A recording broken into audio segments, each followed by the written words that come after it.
I'm Ann Hearn, and I played the newspaper receptionist. And I'm Stephen Tobolowsky, and I played the mayor, Mr. Mayor, to you. When I read the role of the mayor, I was surprised because it wasn't just the kind of cookie sheet, somewhat antagonist of, in these kind of science fiction stories, you always have someone in authority who does not believe the hero or heroine that something is going on. And in this particular show, it was interesting because there was a lot of humor and a lot of humanity in the scenes with the mayor and our heroine. I was a short duration in Duluth. I was not there very long, and I had a few really nice moments. A lot of them was being in the real mayor's office.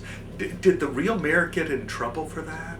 I was We got in trouble. It was pretty amazing being in the mayor's office because you figure, what is the mayor's office going to be? You figure the mayor's office is going to be different in every community you go to.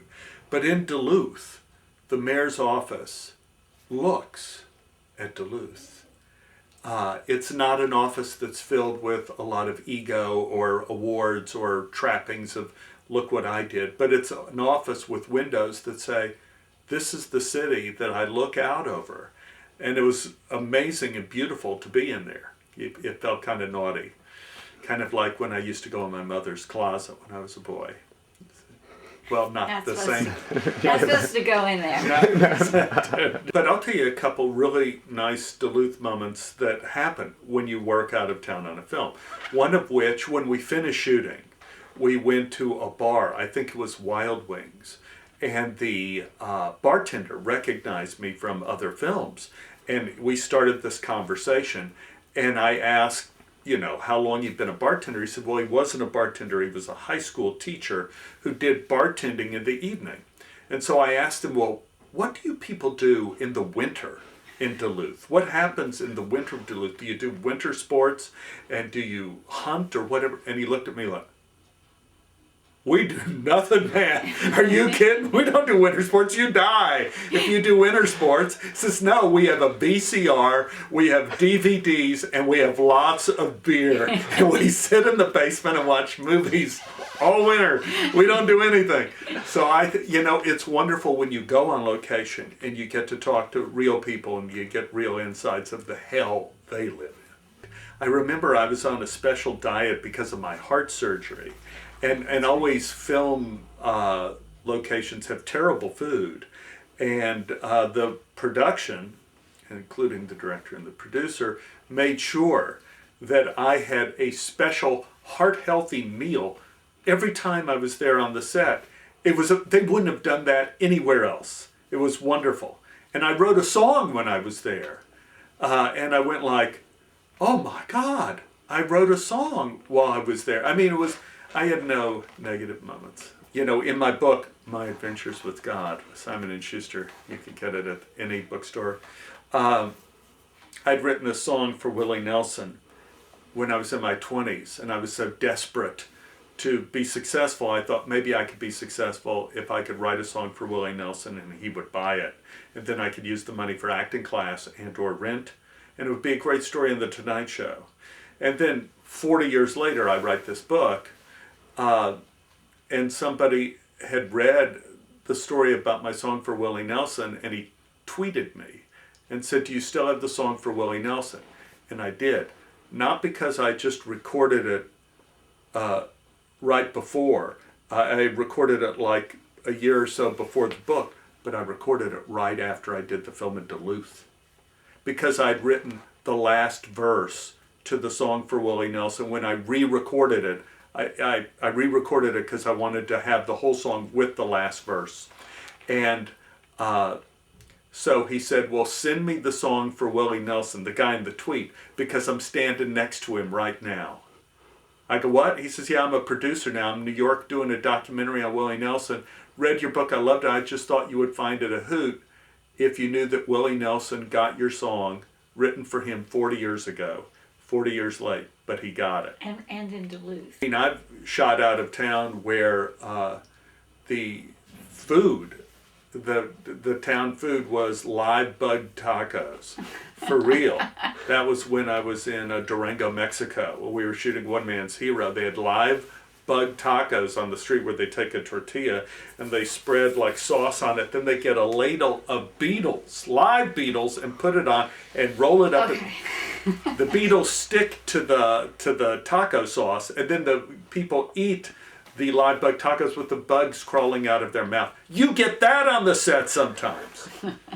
That's crazy. Yeah, crazy. I just gave him ideas. No! It's like, okay. No, he just- I love filming in Minnesota.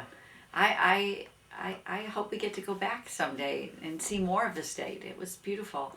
And again, very nice, warm, friendly people, at least that we encountered. So, all good. I love Minnesota, and again, I'll tell a tale on Ann that she didn't tell in that particular answer, is that she not only shot in Minnesota, she walked in Minnesota.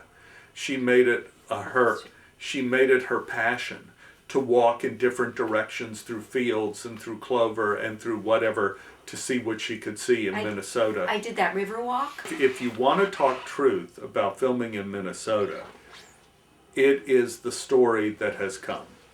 Because we're living in an era where there is tons of content. And it's no longer LA-centric or New York-centric content. You have all of these outlets of people who want films, want TV, who want different kinds of programming. And it's gone from the aristocracy of the coasts to actually the democracy of the entire country. And so if you have people who are hungry to work in film in Duluth, in Minnesota, your time is here. It's coming now. Do your stuff, work and do the shows, because they'll have a venue. You will have a place for them to be seen.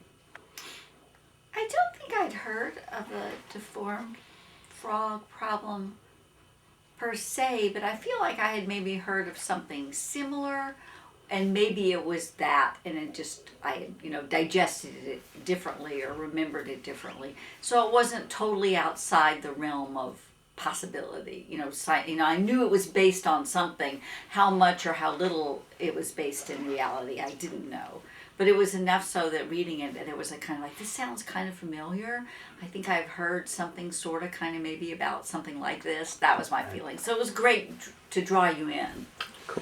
I am a master of the deformed frog syndrome. I've known about it for a long time, since I read a book of essays by Lauren Isley, who's a scientist poet, and he wrote a story, I believe it was called Dance of the Frogs. And in a way, the frog is the most crucial element of the entire chain of life on Earth. And they are also the canary in the coal mine. They are the creature that is most susceptible to deformity and to environmental changes. And the way it was described in Lauren Isley's story is the frog is so critical to life on Earth because the frogs eat everything beneath them in the food chain. They eat the mosquitoes, they eat invasive bugs, they eat all of that stuff that spreads disease and kills mankind. And they are the food source of bigger things, of birds, of small mammals and everything. You lose the frogs, according to Lauren Isley, you lose life on planet Earth. And this I read. More than bees? More than the bees? More than the bees, because the frogs are the critical link in the food chain, and they are also the weakest link.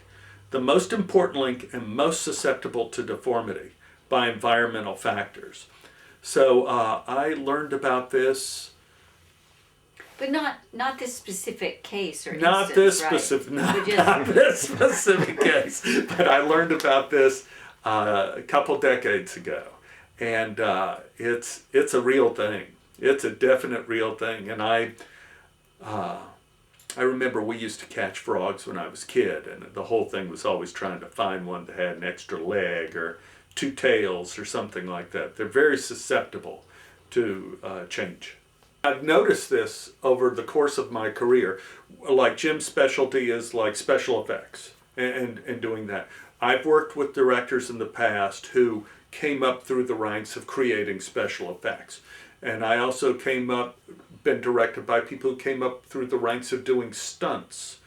And as opposed to people who came up like coaching actors or something like that, the actor's director.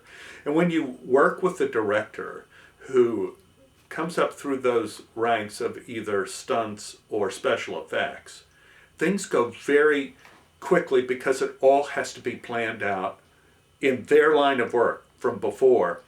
There's no such thing as the weird surprise, but they're always surprised when you do film. Everything has to be planned out, and everything has a schedule, and everything is shot with a great deal of economy and clarity. So I've always enjoyed that, and Jim is no exception to that rule. Everything was done with clarity. I just feel really fortunate that I got to play. It was just kind of a last minute surprise. Oh, I get to come to things. So I really appreciated it, and I wish I had more great experiences like that. Yeah, over a lifetime of working in this business, you chalk things up in the win and the loss column. And quite often there you have a lot more in the loss column than the win. I certainly put this in the win column. Not only was it a fun script, great people to work with, and the entire experience was positive.